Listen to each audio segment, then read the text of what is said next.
In November of 1978, 4 employees of one of the biggest fast food chains would experience what would be their last shift and, tragically, their last moments on Earth. This unfortunate turn of events would change the lives of their families, impact the whole city of Indianapolis, and bring down the entire fast food chain, Burger Chef. Despite extensive investigations and numerous leads, the truth behind the Burger Chef murders remains elusive, shrouded in a web of bizarre twists and turns that continue to baffle law enforcement and amateur sleuths alike.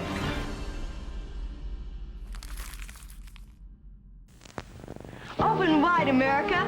Burger Chef's got thick, juicy, terrific burgers for you. For the people who don't know, Burger Chef was founded in 1954 in Indianapolis by brothers Frank and Donald Thomas. The restaurant quickly gained popularity thanks to its innovative flame broiler, which could cook up to 800 hamburgers an hour, which was perfect because they had many customers to attend to. The restaurant wasn't backing down anytime soon.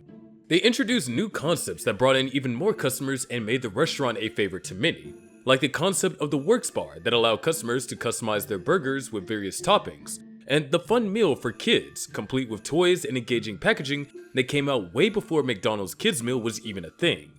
This helped Burger Chef solidify its position in the fast food market, becoming the second largest burger chain with 1,200 locations. However, rival chains like McDonald's and Burger King adopted similar cooking methods and began encroaching on Burger Chef's territory, leading to financial losses.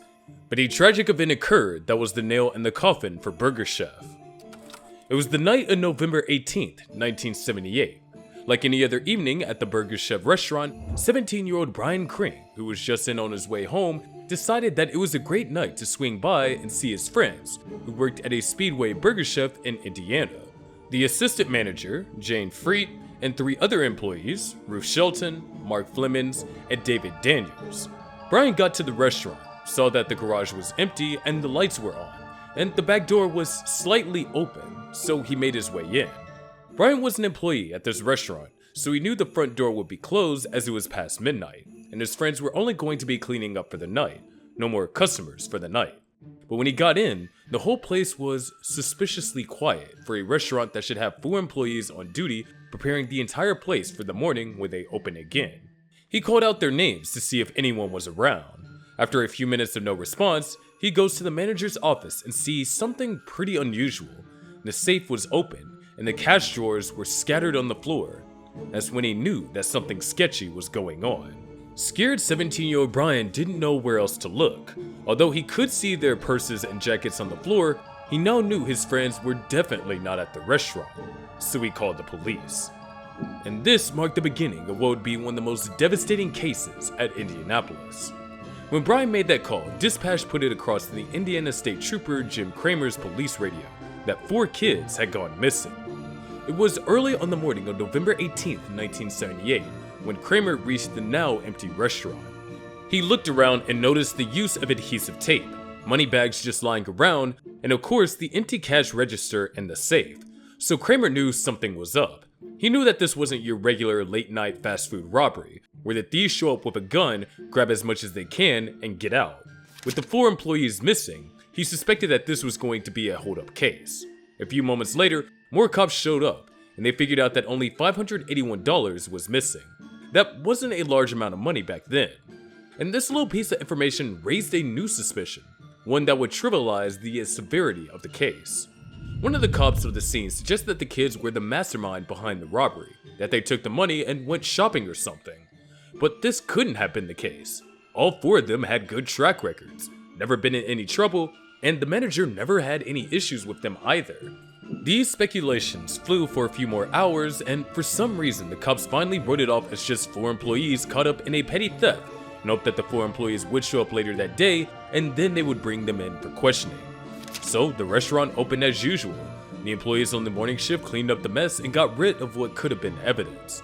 The restaurant was to open like something heinous hadn't just happened there. Well, everyone except Brian and the parents of the 4 missing Burger Chef employees. No one heard from them ever since. They never called, never showed up, and hadn't been seen either. Later that day, the Saturday morning, police found Jane Chevy Vega a few minutes south of the store. The keys were missing, the driver's side was locked, but the other doors were not. And this is where things got serious. Seeing her car abandoned like that made them realize that they had downplayed the situation and things were more severe than they might have thought. So, the investigation began. Sadly, after searching the car and dusting for fingerprints, they found nothing. The next day, 2 days after they were believed to have been abducted, a couple were hiking in the woods, and that's where they found tire tracks that looked like somebody pulled off the main road onto a lonely gravel path in the woods. This couple got curious, and they followed the tracks into the woods. Not long after, they came across the most gruesome murder they have ever seen. The first two bodies they found were Ruth and Danny's. Their bodies were face down and looked like they had been shot multiple times at the back of their heads, shoulders, and neck. The man looked around to see if there was anyone around. The killer, a survivor, anyone. Little did he know he was going to see more bodies several meters away. A few more steps and there were the unalived bodies of Jane Freet and Mark Flemings. Jane was also found with multiple stab wounds in her heart. She was stabbed with so much aggression that the blade broke off in her chest. Mark looked like he was beaten so severely that his face was barely recognizable. Beaten to a pulp, the autopsy revealed that he had multiple head injuries, internal bleeding, and that he died suffocating on his own blood. It was believed that he was beaten with a metal chain found somewhere around the crime scene. Upon further investigation, police realized that all four employees still had their valuables on them: money, watches, and jewelry, which made the police believe that this wasn't a random attack or the usual fast food robbery. It was a personal attack. The police searched the area for any evidence, but nothing still. All they had were the tire tracks they made a plaster mold of, with hopes of identifying the make of the car the murderers used. All the evidence they could have had was at the restaurant. You know, the one they allowed the staff clean like it was nothing. The quadruple murder, the weapons used, the violent approach, and the carefully planned abduction raised a lot of questions. These kids were innocent, loving kids with no criminal records. Who could they have offended? Was this a revenge crime? How many of them were working together? They had so little to work with, and the speculations were endless. The question on everyone's mind was, who and why did they do all this to four kids? The Burger Chef murder made the news, and it was a huge story for weeks. Different police departments were involved in the case. So many theories as to the intent of the murderers and the timeline of the incident flew. As the case began to catch the public eye, witnesses came out to give police any leads that could be of help. Firstly, two teenagers claimed to have seen something suspicious. Two men waiting outside the Speedway Burger Chef a few minutes before midnight. They described these men as white, and they had looked like they were in their early 30s. One of the men was pale, clean-shaven, and had light-colored hair. The other man had dark hair with a full beard. The man with a full beard called them, asked what they were doing there, and then asked for their ID. After the short interrogation, the man with the beard told them to leave, and that there had been a lot of vandalism in the area. Of course, the police called them in for an interview, and even tried hypnosis to jog their memories of that night, but they couldn't really give out more information. However, with the little they got, they were able to get a stretch of the suspects and commission a forensic artist to carve full-size clay busts of the suspects to make it easier for other witnesses to identify them. After these clay busts were put out, the police received hundreds of calls saying that they had a clue who the murderers were. Not long after, the police got an actual lead on a man who looked like the suspect with a beard. The man was overheard admitting that he was the murderer at a bar in Greenwood. So the police brought him in for questioning, and he denied all the claims he made about killing the four employees. And after hours of interrogation, the police had no proof that he indeed did commit that murder, so they let him go.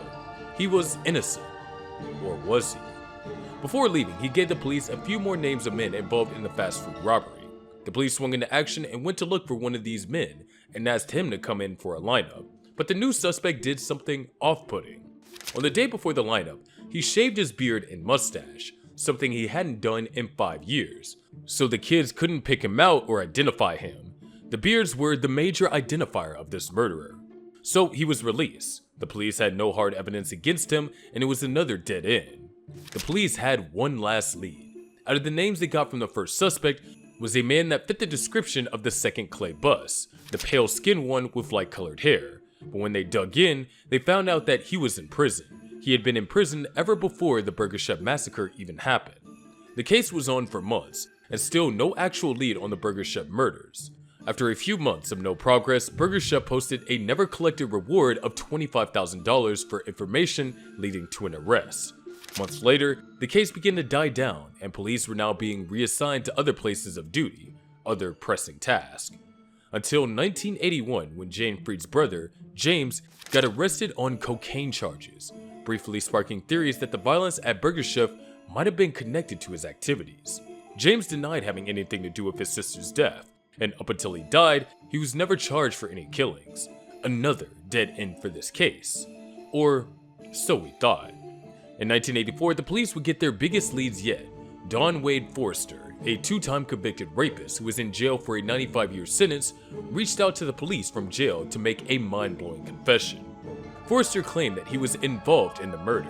He claimed that he shot Daniel and Ruth, and when he and his partner went inside to get Jane, she was the target because her brother had a bad deal with the wrong person. As they attempted to get Jane, Mark interfered and everything went berserk. Forrester also claimed that Mark hit his head on the van while trying to defend Jane.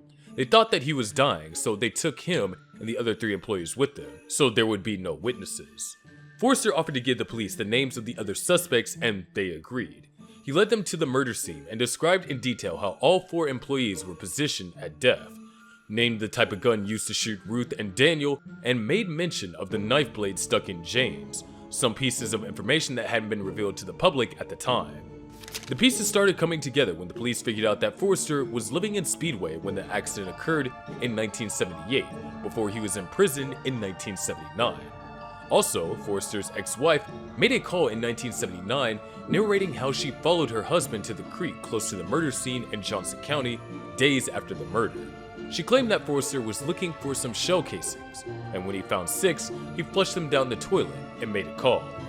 Although much evidence pointed at Forrester, they had reasons to believe that he was only telling them what they needed to hear. Why? Well, Forrester was to be transferred to Indiana State Prison in Michigan City, a nightmare for sex offenders. He tried to strike a deal to get the police the information they needed in exchange for getting him a new trial so he wouldn't get transferred. But at the same time, everything Forrester was saying added up. Mark hitting his head on the van and the murderers thinking he was dead would explain why the autopsy revealed that Mark choked on his own blood. The call his wife made concerning some shell casings also added up. Upon further investigation, they found shell casings for a .38 caliber gun, the same ones used to shoot the employees in a septic tank. It all added up, and the police believed that they were finally going to close the case after all these years. But that didn't happen. Word got out that Forrester was working as an informant to the police, so he backed out from his deal with the police and then retracted all his claims and confessions, never saying anything again. Unfortunately, the police didn't have enough evidence to arrest the accomplice, and the case reached another dead end. Forrester died of cancer in 2006, and so did the case. This was the closest they had gotten to solving the case, and it all fell apart. Plus, what good is it chasing after a convict who was already on a 95-year sentence? They had nothing to use to get Forrester to speak up until his death. However, the case remains unsolved 40 years after the murder. The negative publicity surrounding the incident dealt a severe blow to Burger Chef's reputation. Ultimately, in 1982, Burger Chef was sold to a competitor and gradually phased out, with many locations converted into hearty restaurants. That would be all for now. If you enjoyed this video, click the like button, and see you in the next video.